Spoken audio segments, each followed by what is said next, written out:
Good evening students, कैसे हैं आप लोग। उम्मीद करता हूँ बहुत ठीक होंगे और फिर एक नए जोश से कंपटीशन की तैयारी में जुड़ गए होंगे। हम इतिहास की सीरीज को आगे बढ़ाते हैं और पिछले वीडियो में हमने बहुत विस्तृत डिटेल चर्चा किया था ऋग्वैदिक धर्म में वैचारिक रूप को भी और उसके कर्मकांडीय या उसके देवताओं के पक्ष को भी। आपने देखा कि ऋग्वैदिक युगीन धर्म मुख्यतः पुरुष प्रधान थे। हालांकि कुछ देवियां भी हैं, हमने चर्चा नहीं किया था, वहां पे आपको बता दूं। अदिति है, देवताओं की माता, अरण्यानी है ना। उसके बाद अगर आप देखेंगे तो उषा है, इंद्र की प्रेयसी के रूप में उषा का है, सरस्वती है, इला है। ये कुछ देवियों का नाम मिलता है, लेकिन निश्चित रूप से देवियां द्वितीयक हैं। अब जब हम उत्तर वैदिक युग में आते हैं तो हमारा जो कॉन्सेप्ट है वो वही है पुराना, कि हम उसी कॉन्सेप्ट को आगे बढ़ाएंगे। पहले ये देखेंगे कि वो कौन से तत्व थे जो निरंतरता में बने रहे। यानी आप देखेंगे तो ऋग्वैदिक युगीन जो धर्म है, उत्तर वैदिक युग का जो धर्म है वो ऋग्वैदिक युगीन धर्म की निरंतरता में है, राइट। और ये फोकस करेंगे कि किन किन चीजों में क्या क्या परिवर्तन हुआ, उस चेंजेस को भी देखेंगे, परिवर्तन को भी देखेंगे। आइए देखते हैं निरंतरता के बिंदुओं को। अगर हम देखें तो पहली बात तो हमको ये दिखाई देती है कि जो ऋग्वैदिक देवता हैं, देवतागण, वो उत्तर वैदिक काल में बने रहे, लेटर वैदिक पीरियड में बने रहे। यानी उत्तर वैदिक साहित्य आप देखोगे ना तो इंद्र, वरुण, रुद्र, मित्र, नासत्य, जितने भी आपके देवता हमने वहां बताए थे वो सारे देवता आपको यहाँ पे मिल जाएंगे। दूसरी चीज, पुरुष प्रधान देवता अब भी मिलेंगे।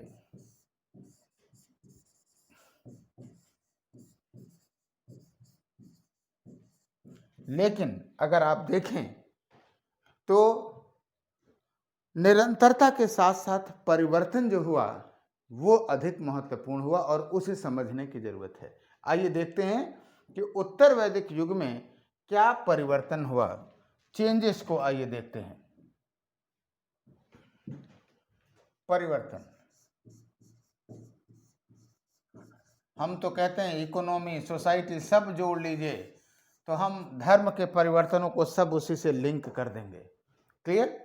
आपको बताएं, जो परिवर्तन आपको दिखाई देगा, पहली बात तो देवताओं के महत्व में बदलेगा, देवताओं का महत्व बदलेगा। याद आ रहा है पिछले वीडियो का, ऋग्वैदिक युग के जो प्रमुख देवता थे आप कहेंगे इंद्र थे, है ना।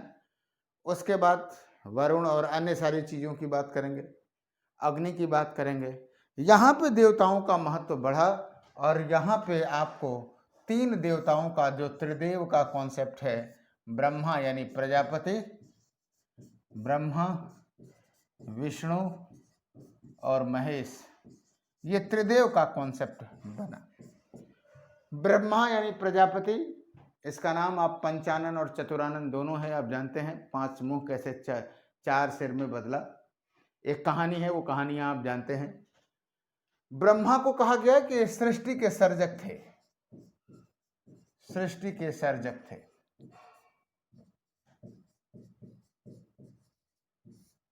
जाहिर सी बात है सृष्टि बनाने वाले की पूजा होगी ही होगी। विष्णु ये पालक थे और महेश जो थे वो संहारक यानी दंड देने वाले थे। वैसे भी रुद्र का रौद्र रूप आपने पहले भी देखा है। इसमें से अगर कहा जाए कि सर इसमें कौन सा लोकप्रिय होगा, जाहिर सी बात है जो पालन करेगा उसकी लोकप्रियता बढ़ेगी। और आगे चल करके, अभी तो नहीं, वैदिक युग में तो नहीं, लेकिन आगे चल करके विष्णु के अवतारों की चर्चा होगी। हम लोग कल्चर में विशेष बात करेंगे, विष्णु के अवतारों की चर्चा होगी, पालन करने वाले देवता की काफी महत्ता बढ़ेगी। राइट। एक परिवर्तन हम महेश की स्थिति में भी देखते हैं, रुद्र की भी स्थिति में देखते हैं। ऋग्वैदिक युगीन जो रुद्र है आपको दिखाई देगा, वो गुस्सा करने वाला दिखाई देगा आपको। डर के कारण ऋग्वेद में पूजा होती थी, लेकिन अगर उत्तर वैदिक युग में देखेंगे तो निश्चित रूप से आप ये कह सकते हैं, एक यजुर्वेद में प्रकरण आता है शतरुद्रीय प्रकरण। इसमें रुद्र के 100 नामों की चर्चा है और वास्तव में उत्तर वैदिक युग में रुद्र के 100 अवतारों की चर्चा है। उत्तर वैदिक युग में शिव जो हैं, रुद्र जो हैं, वो शिव कल्याणकारी रूप में मान्यता प्राप्त हुए, शिवम हुए, है ना। दुनिया के विष को पी लेने के कारण नीलकंठ नीलग्रीव कहे गए। और निश्चित रूप से भारतीय जो मिथक परंपरा है उसमें कहा गया कि शिव जो है वो क्या हैं कि बहुत जल्द ही प्रसन्न होने वाले और सबको दान देने वाले, जो मांगिए वो सब दे दिया करते थे, सारी शक्तियां। तो कहने का मतलब ये है कि उत्तर वैदिक युगीन में जब आप ऋग्वेद की तुलना की बात करेंगे तो निश्चित रूप से देवताओं का जो महत्व है वो बदलेगा। इसे हम दूसरी दृष्टि से भी देखते हैं, वो ये कि उत्तर वैदिक युगीन समाज जो था वो अस्थाई हो चुका था, और जब अस्थाई समाज होगा तो जाहिर सी बात है पैदा करने वाले, पालन करने या अस्थायित्व के जो फैक्टर्स हैं वो ज़्यादा महत्वपूर्ण हो जाएंगे, युद्ध के फैक्टर अपेक्षाकृत सेकेंडरी हो जाएंगे। मैं जो देखता हूं वो इस नज़रिए से देखता हूं। राइट। तो पहला परिवर्तन तो आपको ये दिखाई देगा। दूसरा परिवर्तन आपको क्या दिखाई देगा?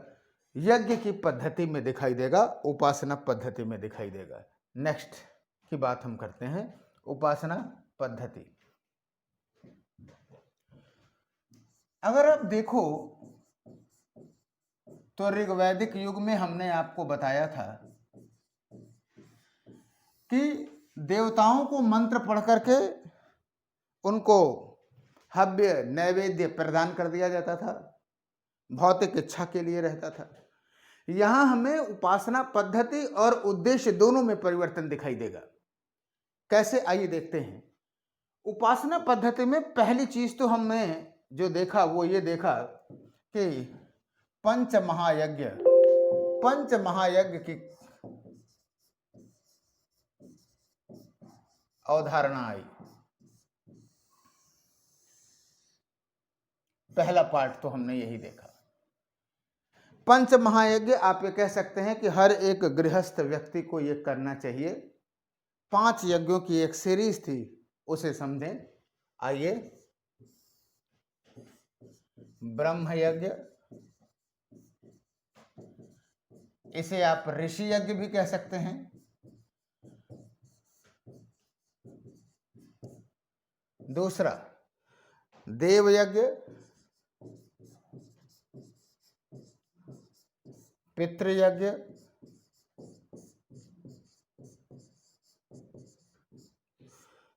भूत यज्ञ,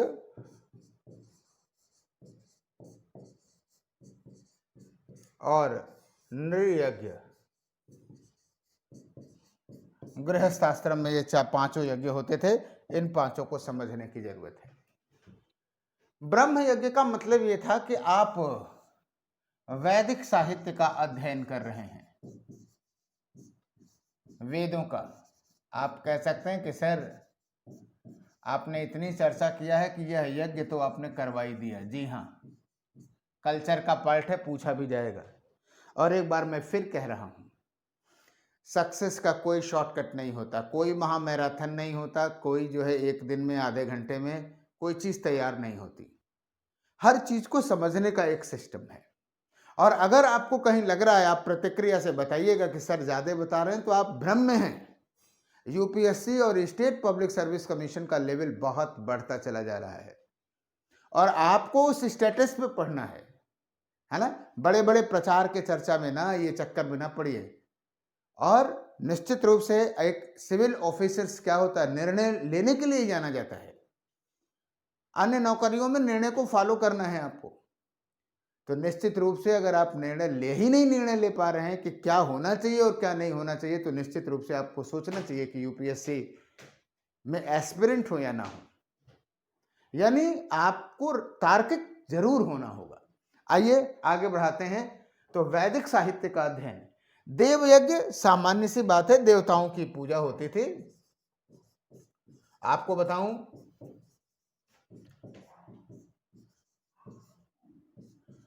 हो सकता है आप लोगों के यहां भी ये नियम हो, अग्नि में जला करके जो भी भोजन बनता था उसको देवताओं को अर्पित किया जाता था। कुछ लोग जो है उसको अग्नि जला करके नैवेद्य के रूप में प्रदान करते हैं, आज भी परंपरा है ये, राइट। पितृयज्ञ पितरों को दिया जाता था। पहले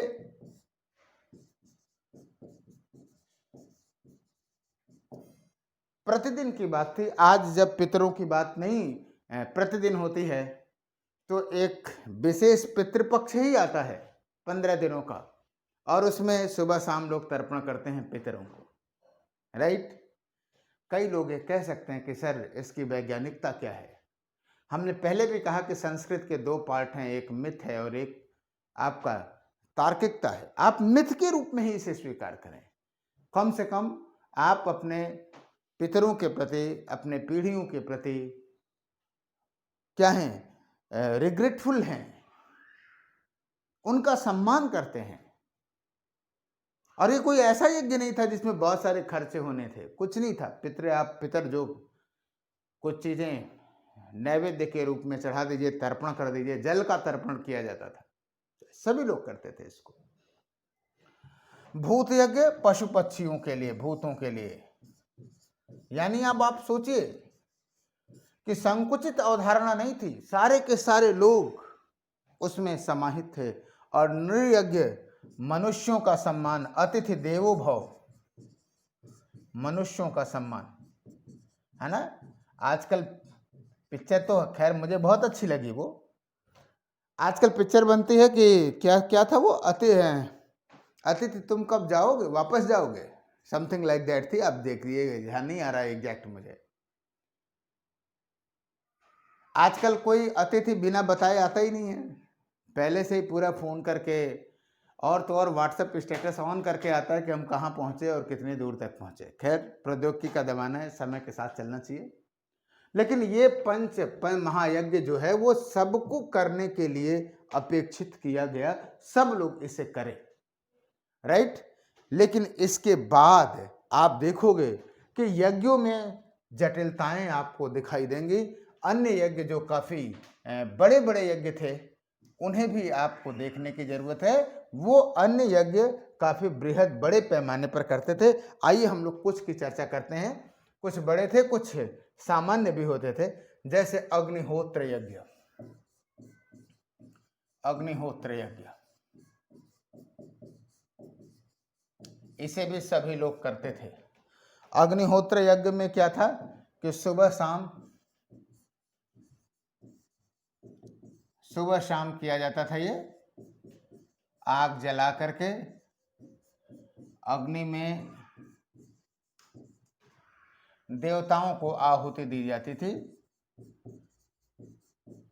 आजकल के बात में अगर हम कहें, हमने देखा पश्चिमी उत्तर प्रदेश में, पूर्वी उत्तर प्रदेश में मैंने देखा है कि लोग व्रत रहते हैं नवरात्रियों का, या कोई भी व्रत रहते हैं तो आग जलाते हैं, बताशा है, गुड़ है, मिश्री है, उसको क्या करते हैं, उसी की आहुति करते हैं, नैवेद्य देते हैं। ये वैदिक परंपरा है। इसके बाद आपको बताऊं कुछ अवसर पे होते थे, जैसे आपको बताता हूं दर्श यज्ञ, पूर्णमास यज्ञ। आपको बताऊं, देखने से ही लग रहा है, पूर्णमास होता था, पूर्णमासी को होता है ना, पूर्णमासी, और ये होता था अमावस्या को। और बताऊं, कुछ यज्ञों के विशेष देवता भी हुआ करते थे, जैसे दर्श यज्ञ के अग्नि और इंद्र थे, अग्नि और इंद्र थे। और पूर्णमासी युग के अगर आप देखेंगे तो अग्नि और सोम थे। अग्नि अन्य देवताओं नवग्रह पूजा होती थी, लेकिन इस यज्ञों में ये जो देवता थे वो क्या थे, वो प्रमुख या मुख्य हुआ करते थे। इसी प्रकार से आपको देखें जैसे राजसूय यज्ञ हुआ करता था। ये खैर मास पे आ गए तो हम एक और भी बात कर लें, चतुर्मास यज्ञ। आप 4-4 महीने पर अवसर, चतुर्मास यज्ञ 4 महीने पर होता था। ये आप जानते हो कि प्रकृति 4-4 महीने पे बदलती है, तो उसके अनुरूप यज्ञ किया जाता था, राइट। कोई विशेष स्पेसिफिक देवता इसमें नहीं मिलता है, तो ये आप ये जानते रहें। इसके अतिरिक्त आप देखिए राजसूय यज्ञ। राजसूय यज्ञ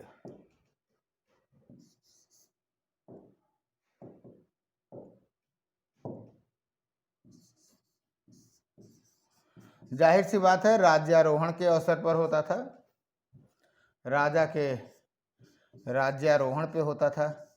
और कभी भी आपसे पूछा जा सकता है कि इसके जो देवता थे वो थे इंद्र और वरुण थे। याद करना भी आसान है, वरुण नैतिकता के देवता थे तो राजा में नैतिकता होनी चाहिए, और इंद्र राजा थे तो जाहिर सी बात है हर एक राजा इंद्र की पूजा तो करेगा ही करेगा। इसके अतिरिक्त आपको बताऊं अग्निष्टोम यज्ञ बहुत ही कठिन होता था। ये अग्निष्टोम यज्ञ आपको बताऊं लिखने से ज्यादा समझने की जरूरत है। ये 2 वर्ष तक चलता था, प्राय राजा रानी ही करते थे। और इसकी जो सबसे बड़ी जो शर्त होती थी, इसकी तैयारी ही 1 वर्ष होती थी। 1 वर्ष तैयारी में और 1 वर्ष संपादित करने में। जब अग्निष्टोम यज्ञ होता था तो राजा और रानी 1 वर्ष तक अलग अलग झोपड़ी बना करके ब्रह्मचर्य जीवन की तरह से रहते थे, वो तैयारी का होता था। और फिर अगले 1 वर्ष अग्निष्टोम यज्ञ किया जाता था। तो जाहिर सी बात है इसे राजा या बहुत बड़े लोग ही कर सकते हैं। प्रायः मिलता है हमें कि ये मतलब राजा ही लोग करते हैं। आइए नेक्स्ट यज्ञ की बात करते हैं। अग्निष्टोम के राजसूय हो गया। इसके बाद एक यज्ञ आया, बहुत फेमस तो नहीं है लेकिन आप जानते रहिए, पंच पशु यज्ञ। वास्तव में पंच पशु यज्ञ जो था नरमेध यज्ञ, चलिए लिख देता हूं फिर बताता हूं। नरमेध यज्ञ, वाजपेय यज्ञ, ये सब राजा लोग ही करते थे। वाजपेय यज्ञ, और सबसे बड़ा जो फेमस रहा वो अश्वमेध यज्ञ। अश्वमेध यज्ञ से पहले हम लोग क्या करते हैं, एक सौत्रामणि है, इसको भी देख लेते हैं। सौत्रामणि, सौत्रामणि देख लेते हैं और लास्ट में अश्वमेध देख लेते हैं। अश्वमेध, फिर इसकी विवेचना भी करते हैं और समझते हैं कि क्या सोसाइटी पर इम्पैक्ट होगा। जो पंचपशु यज्ञ है, नाम ही है पंचपशु, इसमें 5 पशुओं की बलि दी जाती थी। ये कभी भी पूछा जा सकता है, याद रखिएगा। भेड़ा, बकरा, है ना, भेड़ा, बकरा, घोड़ा, बैल और मनुष्य। ह्यूमन लिख दूं सीधे, चलो ऊपर लिख देता हूं मनुष्य। पूछा जा सकता है कि पंचपशु यज्ञ में कौन कौन लोग थे, तो इनकी बलि दी जाती थी। नरमेध यज्ञ, इसमें 25 यूप बनते थे। यूप का मतलब हो गया यज्ञ की वेदशालाएं, और इसमें मनुष्यों की बलि दी जाती थी। सुनने से ही काफी खराब सा लग रहा है, अभी हम लोग विवेचना करेंगे और बताएंगे भी। 25 मनुष्यों की बलि दी जाती थी। वाजपेय यज्ञ, ये शक्ति प्राप्त, राजा शक्ति प्राप्त करने के लिए करता था, और इसमें रथ दौड़ या घुड़दौड़ का आयोजन होता था। सौत्रामणि एक विशेष प्रकार के यज्ञ थे। आज हो जाए तो एकदम मारम मार हो जाए प्रसाद ग्रहण करने के लिए। क्यों? क्योंकि 17 मणि में क्या होता था, जो प्रसाद लगता था, जो भोग लगता था, वो लगता था सुरा का। लोग कहेंगे कि यार 17 मणि यज्ञ कर रही है, राइट। अश्वमेध यज्ञ दुनिया जानती है, आप भी जानते रहिए, अश्वमेध है। केवल एक बार रिमाइंड कर देता हूं, ये राजा के चतुर्दिक प्रभाव का द्योतक था, राजा के चतुर्दिक प्रभाव का द्योतक था। एक घोड़ा सजा के छोड़ दिया जाता था, उसके पीछे सेना छोड़ दी जाती थी। अश्व पे के मस्तिष्क पे लिखा रहता था। अभी आप लोगों ने रामायण देखा। और जिसने अधीनता स्वीकार कर ली उसका स्वागत है, साम्राज्य में उसका राज्य अधीनस्थ राज्य के रूप में बना रहेगा। धर्म विजय भी कहा गया इसे। और जिसने चुनौती स्वीकार की वो आइए लड़े।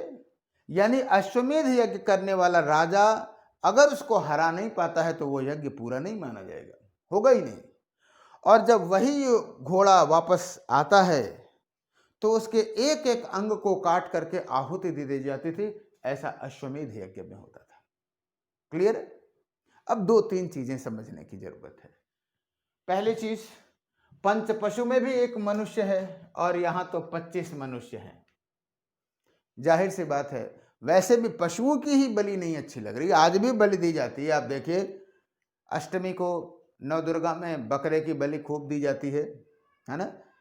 मैं कहाँ गया था देखो, याद हो अगर, झारखंड में रांची में, यस याद आ गया, देवड़ी एक मंदिर है। और मैं गया था, मुझे लग रहा है कि आज से कम 8 साल पहले की घटना होगी, 8 से 9 साल पहले। तो मैं रांची गया था, एक मित्र के यहाँ गया था और ये हुआ कि सर आए हैं तो नवरात्र चल रहा था तो आप भी देवड़ी मंदिर देख आइए। और जब मैं देवड़ी मंदिर गया तो वो शिबू सोरेन साहब का भी दौरा लगा हुआ था, वीआईपी व्यवस्थाएं।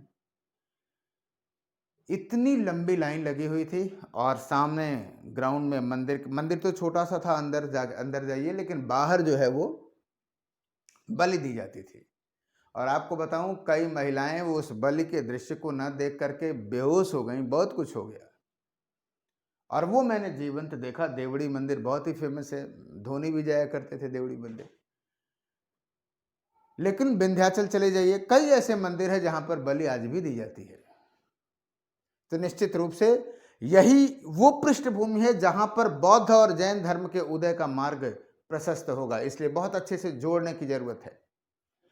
अब आपको बताऊं कि मनुष्यों की बलि प्राय होता क्या था, जब एक राजा दूसरे राजा को हराता था ना, तो जो पराजित सैनिक होते थे उसी में से बलि दे दी जाती थी। लेकिन बलि तो बलि है और ये अच्छी बात नहीं है।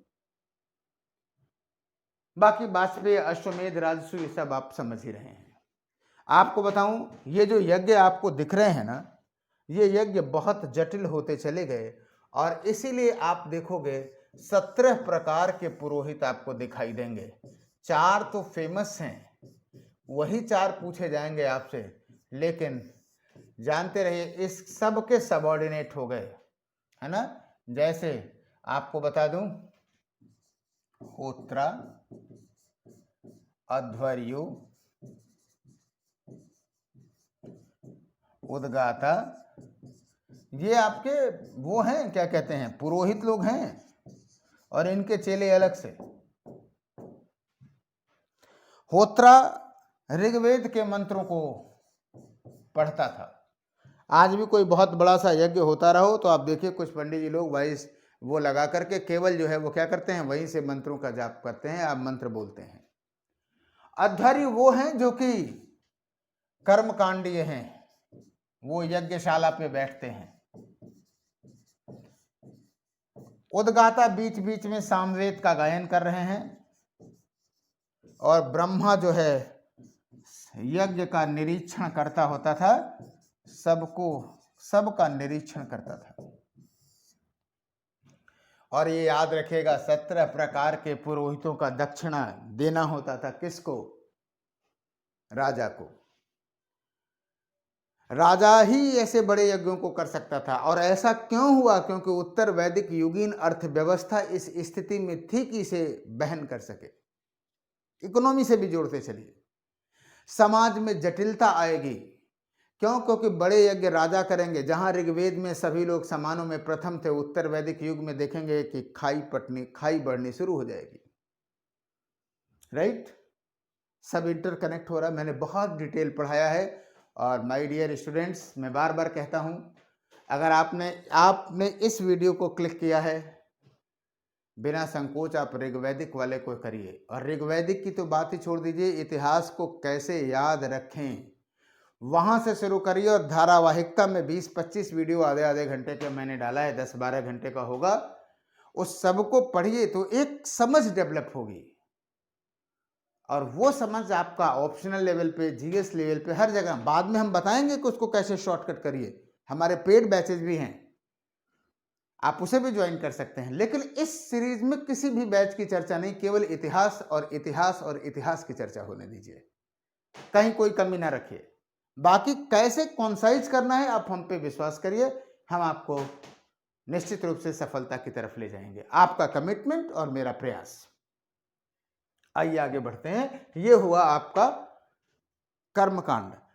जाहिर सी बात है, आपको बता दूं कि इसी पृष्ठभूमि में, याद रखिए, लोहे की खोज हुई। इसी पृष्ठ में कृषि का विकास हुआ, विस्तार हुआ, और कृषि के विकास के लिए पशुओं की आवश्यकता हुई। तो एक तरफ यज्ञों में, धर्म में और अर्थव्यवस्था में कॉन्ट्राडिक्शन उठेगा, एक तरफ पशुधन की आवश्यकता होगी एग्रीकल्चर के लिए, तो दूसरी तरफ ये जो पौरोहित्य कर्म है वो कहीं ना कहीं हिंसा को प्रमोट कर रहा है। जाहिर सी बात है, ये पृष्ठभूमि बनेगी कि इस हिंसा का विरोध किया जाए, और इस हिंसा का विरोध किया सबसे पहले किसने? उपनिषदों ने। और उसी बैकग्राउंड पे फिर विरोध किया किसने? बौद्ध और जैन ने। इस पृष्ठभूमि को इंटर रिलेट करने की आवश्यकता है। राइट? तो मैं समझ रहा हूं आप लोग बहुत अच्छे ढंग से समझ रहे होंगे। राइट? आइए, हमने आपको देवताओं के महत्व में, उपासना पद्धति में परिवर्तन।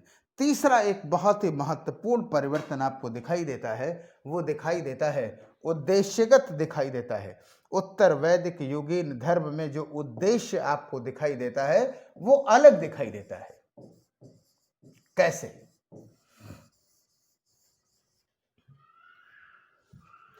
वो ये दिखाई देता है, ऋग्वैदिक युगीन धर्म भौतिक श्रेष्ठता की बात करता है, भौतिक उन्नति की बात करता है।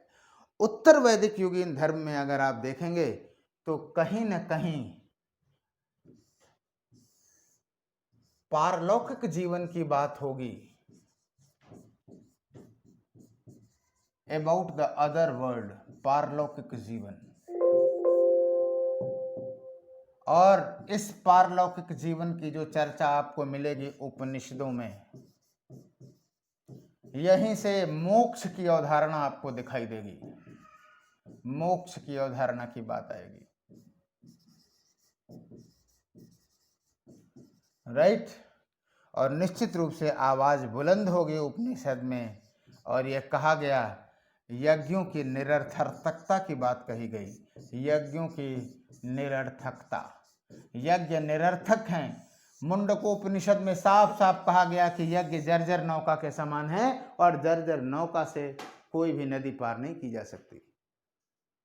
क्लियर है? और यही वो पृष्ठभूमि होगा बौद्ध और जैन धर्म के उदय का भी। तो ये परिवर्तन आपको दिखाई देता है।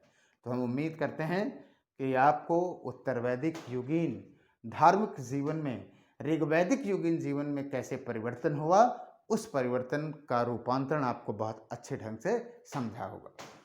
एक बात और आपको होमवर्क के रूप में देता हूं, वो ये कि जितनी भी वैदिक शब्दावलियां हैं जो हमने आपको विभिन्न 4, 5, 6, आज 7वां लेक्चर जाएगा, 7वें लेक्चर पे जो हमने शब्दावलियां लिखी हैं उसको एक पेज में लिखिए, वही इंपॉर्टेंट हैं। इसके अलावा 1-2 एनसीईआरटी में रामशरण शर्मा पढ़ लीजिए, उसमें से मिले उसको कर ले जाइए। बाकी रेडी रहिए, T20 सीरीज में हम आपको बहुत ही बेहतरीन सवाल आपसे पूछेंगे, और वहाँ पे हम लोग फिर उसकी आप भी पर रखिएगा और थोड़ा सा रिवीजन भी करेंगे। तो आज की क्लास को विश्राम देते हैं। बहुत बहुत धन्यवाद, थैंक यू हमारी इस सीरीज से जुड़ने के लिए। अपने भी जुड़िए, अन्य लोगों को प्रेरित भी करिए, और अधिक से अधिक संख्या में इसको सब्सक्राइब करिए। जैसे जो ये मेरा मिशन है कि वो पूरा हो और लोगों को इतिहास से जो भय है वो तो एकदम से समाप्त हो। Okay, thank you.